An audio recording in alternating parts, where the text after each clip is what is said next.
European empire power map. Let's go into another one. I've talked about this before. I disagree with almost all of this, or at least a decent portion of it.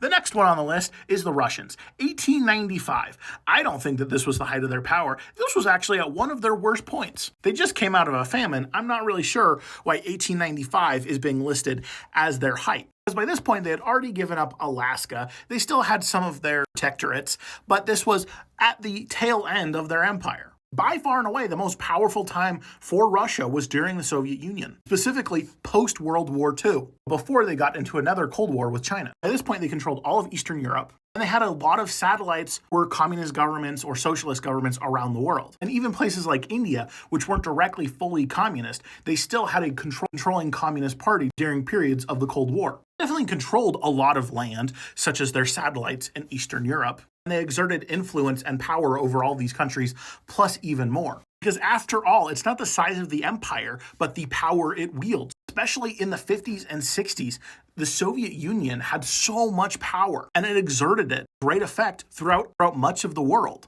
So the idea that it would be 1895, I honestly don't know where they're getting this year from. However, it might have been like peak Tsarist power, but I don't even think that. This was like the one year they actually had a census in Tsarist Russia, though.